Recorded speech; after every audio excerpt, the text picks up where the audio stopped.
दोस्तों, पैसा ये एक ऐसा वर्ड है जो इंसान की लाइफ में सबसे ज्यादा खुशी भी देता है और लाइफ की सबसे बड़ी परेशानी का कारण भी बनता है। और आजकल की इतनी फास्ट फॉरवर्ड लाइफ में हर इंसान ये सोचता है कि अगर अच्छा खासा पैसा नहीं कमाया तो लोग रेस्पेक्ट नहीं करेंगे, फ्यूचर अनस्टेबल हो जाएगा या सर्वाइवल करना ही मुश्किल हो जाएगा। और ये सारी चीजें हर इंसान तब सोचता है जब वो कॉलेज खत्म करके या अपनी पढ़ाई खत्म करके पैसा कमाना शुरू करता है। और शायद आपको ये जानकर हैरानी हो कि अमेरिका की 40% यंग पॉपुलेशन काफी ब्रोक और अनस्टेबल है और इंडिया में तो ये परसेंटेज और भी ज्यादा है। दोस्तों, किसी भी कंट्री की यंग जनरेशन या एडल्ट पॉपुलेशन को मिलेनियल्स कहा जाता है। मिलेनियल्स वो लोग होते हैं जिनका जन्म 1981 से 1996 के बीच हुआ है और करंटली पूरे दुनिया में टोटल 1.8 बिलियन मिलेनियल पॉपुलेशन है, जिसमें से 40 करोड़ मिलेनियल्स इंडिया में है। पर अफसोस की बात तो यह है कि इनमें से 50% लोग ब्रोक हैं। ब्रोक का मतलब एक ऐसी सिचुएशन से है जब आप काम तो कर रहे हो, पैसा भी कमा रहे हो, अपने बिल्स अपने एक्सपेंसेस टाइमली निकाल पा रहे हो,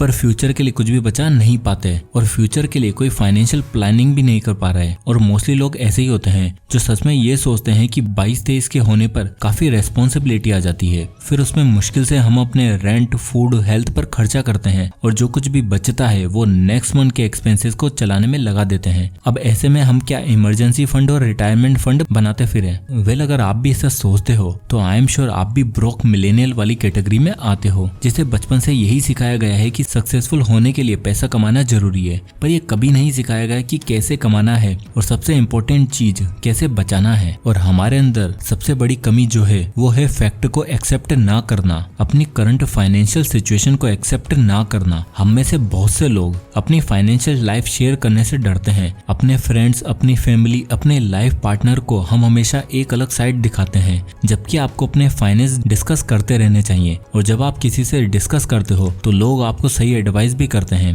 पर हम लोग क्या करते हैं, हम हमेशा फैक्ट को डिनाई करते हैं, सिचुएशन से बचते हैं। मुझे याद है एक बार हम सारे फ्रेंड्स एक ट्रिप प्लान कर रहे थे। वो काफी बड़ा ट्रिप था, अराउंड 2-3 हफ्ते का, और उसमें हम सभी ने अपना अपना एक बजट बनाया और तैयारी शुरू करी। पर बजट को देखते ही मेरा एक दोस्त सीधा मना कर बैठा और उसने कोई काम का बहाना देना शुरू किया और वो ट्रिप पर नहीं जा पाया। पर जब मैंने उससे रियल रीजन पूछा तो उसने बताया कि मेरे फाइनेंस थोड़े ठीक नहीं है और मैं इतना बजट अरेंज नहीं कर पाता। आई एम श्योर आप में से भी किसी न किसी के फ्रेंड के साथ ऐसा हुआ होगा। पर ऐसा नहीं कि मेरा दोस्त ठीक ठाक अर्न नहीं करता था या फिर वो गरीब था, बल्कि वो आज भी काफी अच्छा अर्न करता है, पर उसके साथ दिक्कत ये है कि वो अपना कमाया हुआ एक भी पैसा सेव नहीं कर पाता और वो किसी से अपने फाइनेंस के बारे में डिस्कस भी नहीं करता है। पर जब उसने मुझसे ये शेयर किया तो मैंने उसको एक बुक सजेस्ट करी और उस बुक को पढ़ने के बाद उसके फाइनेंस और उसकी फाइनेंशियल लाइफ दोनों ही ट्रैक पर आ गई। और इनफैक्ट अभी पिछले साल वही हम सबको ट्रिप पर लेकर गया था। तो दोस्तों, उस बुक का नाम था broke millennial, stop scraping and get your financial life together, जिसे लिखा है एरिन लॉरिन ने।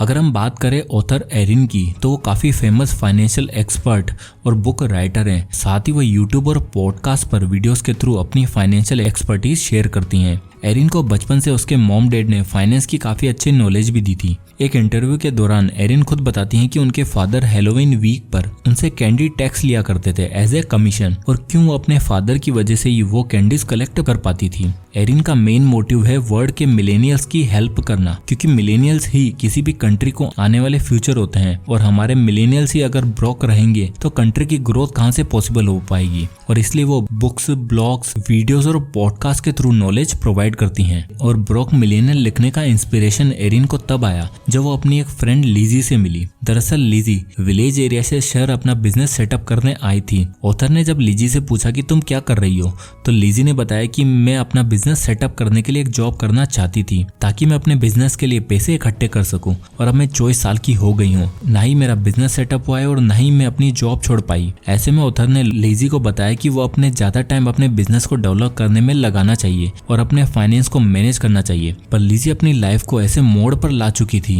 जहाँ उसे खुद समझ नहीं आ रहा था कि उसे क्या करना है, और अगर ऐसे में अपनी जॉब छोड़ देती तो उसका थोड़ा बहुत खर्चा भी नहीं चल पाता। और ये सब हुआ उसके कुछ पुअर फाइनेंशियल डिसीजन की वजह से। और तब एरिन को ख्याल आया कि जो कंडीशन इस समय लीजी की है वही कंडीशन मोस्टली मिलेनियल्स की है, और ऐसे ही लोगों को हेल्प करने के लिए उन्होंने इस बुक को लिखा। ब्रोक मिलेनियल जो ऐसे स्टूडेंट्स या मिलेनियल्स के लिए है जो अभी अपना स्कूल या अपना कॉलेज खत्म करके अपने फाइनेंशियल प्लानिंग कर रहे हैं, और इस बुक में से वो कुछ ऐसे स्टेप्स और लेसन सीख सकते हैं जो उन्हें फाइनेंशियल फ्री और हैप्पी लाइफ जीने में मदद करेंगे। तो चलिए एक एक करके इन स्टेप्स को देखते हैं। Step number 1, spend wisely. Author हमें बताती हैं कि आपको बजट करने के लिए या अपनी स्पेंडिंग सही करने के लिए नासा के साइंटिस्ट होने की जरूरत नहीं है, बल्कि स्पेंडिंग की सही हैबिट चूज करना बहुत आसान है। पर मोस्टली लोग इन हैबिट्स को सही तरीके से क्यों नहीं चला पाते? दोस्तों, इसे समझने से पहले मैं आपसे क्वेश्चन पूछता हूँ, कि आपको कभी किसी ने ये एडवाइस किया है कि कम खाना खाओ, फिट रहने के लिए एक्सरसाइज करो और पैसा कमाने के लिए मेहनत करो? आई एम श्योर आप सबके पेरेंट्स रोज इन बातों को लेकर आपको जरूर सुनाते होंगे और आप सब ये चीजें रोज कहीं ना कहीं सुनते या देखते जरूर होंगे।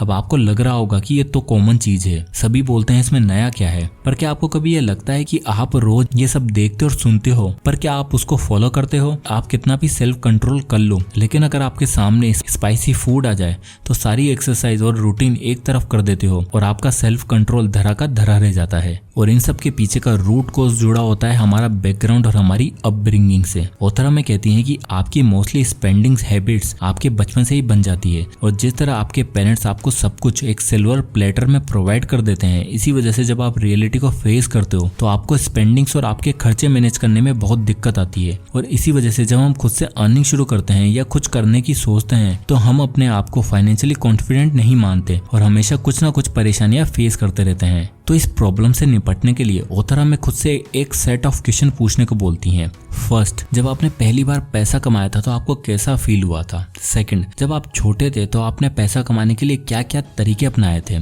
थर्ड, और उन पैसों को कमाने के बाद आपने सबसे पहले क्या चीज खरीदी थी? फोर्थ, आपके जो आसपास के एडल्ट्स हैं वो पैसों के बारे में क्या बात करते हैं? एंड फिफ्थ, कि आपकी इस टाइम पे सबसे बड़ी फाइनेंशियल प्रॉब्लम क्या है? और जब आप इन क्वेश्चन का आंसर ढूंढोगे तब आपको अपनी स्पेंडिंग कैसे मैनेज करनी है इस बात की क्लैरिटी मिलेगी और आप अपने आप को फाइनेंशियली कॉन्फिडेंट भी समझ पाओगे। Step number 2, make a really strong budget. Author के अकॉर्डिंग दुनिया में बजटिंग का कोई एक फिक्स रूल नहीं है, क्योंकि सभी की फाइनेंशियल गोल्स और उनकी लाइफ अलग अलग होती है, और इसलिए आपको किसी का देखा देखी नहीं बल्कि अपने लिए एक रियलिस्टिक बजट बनाना चाहिए। बजटिंग के लिए आपको ये 2 चीजें करना बहुत ही जरूरी है। पहली, कैश डाइट। कैश डाइट का मतलब होता है कि आपको अपने मोस्टली स्पेंडिंग और बजटिंग के लिए कैश ट्रांजैक्शन पर डिपेंड करना चाहिए। आई नो ये बात थोड़ी अलग लग रही होगी, क्योंकि आज की डेट में पूरी दुनिया लगभग डिजिटल बनती जा रही है और ऐसे में कैश का सजेशन करना सही नहीं रहेगा। पर कैश में ट्रांजैक्शन करना इसलिए जरूरी है क्योंकि जब आप कैश में कोई पैसा खर्च करते हो तब आपको पता होता है कि आप कितना पैसा खर्च करते हो,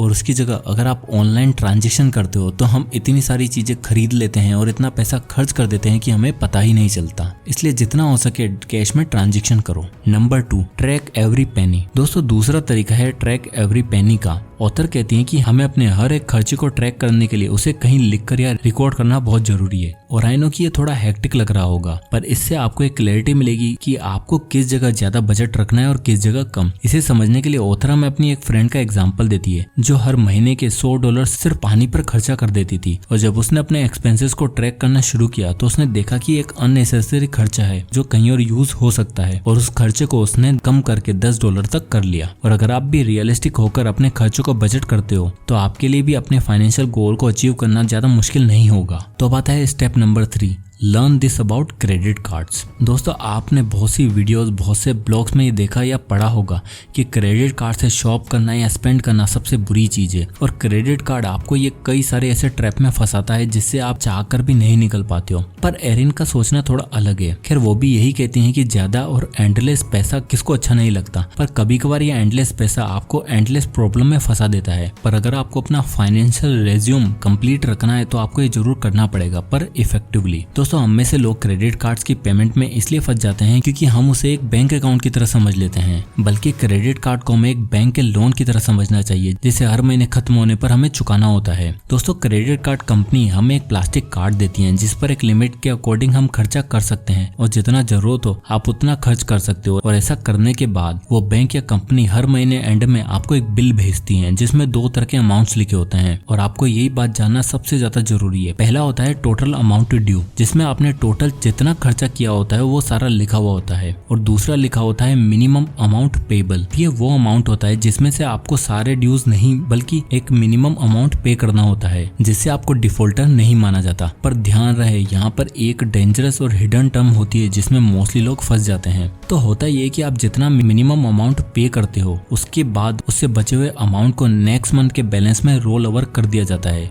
और आपको हायर से हायर अप टू 36 या 48% तक का इंटरेस्ट चार्ज किया जाता है। आइए इसे एग्जांपल के थ्रू समझते हैं। तो मान लीजिए आपके टोटल अमाउंट जो ड्यू है वो है 50,000 रुपए, और दूसरे ऑप्शन में आपको मिनिमम अमाउंट 20,000 का शो हो रहा है, जिसको पे करने पर आप डिफॉल्टर नहीं माने जाओगे। पर होगा ये कि बचे हुए 30,000 रुपए आपको नेक्स्ट मंथ के बैलेंस में रोल ओवर हो जाएंगे, जिसमें आपको 15,000 तक का एनुअल इंटरेस्ट देना पड़ सकता है। और मान ले आपने नेक्स्ट मंथ में 20,000 भी स्पेंड किए, फिर आपका बिल 20,000 प्लस 30,000 लास्ट महीने का प्लस 15,000 इंटरेस्ट, यानी कि टोटल 55,000 रुपए हो सकता है। और रोहतरा में क्रेडिट कार्ड के इसी ट्रैप से बचने के लिए कहती हैं और हमेशा टोटल अमाउंट ड्यू वाला ऑप्शन चूज करने को बोलती हैं। वो बताती हैं कि उन्होंने पहली बार क्रेडिट कार्ड तब लिया था जब वो 21 साल की थी, और तब से लेकर हमेशा उन्होंने समय पर अपने सारे ड्यूज क्लियर किए हैं, जिससे फायदा ये हुआ कि उनका क्रेडिट स्कोर 800 से भी ऊपर है। दोस्तों, लाइफ में कहीं ना कहीं कभी ना कभी सबको लोन लेने की जरूरत पड़ती है, चाहे वो हाउस के लिए हो, कार के लिए हो, या फिर अपने बच्चों की एजुकेशन के लिए। और इन लोन्स में सबसे इंपॉर्टेंट चीज मैटर करती है, वो है आपका क्रेडिट स्कोर।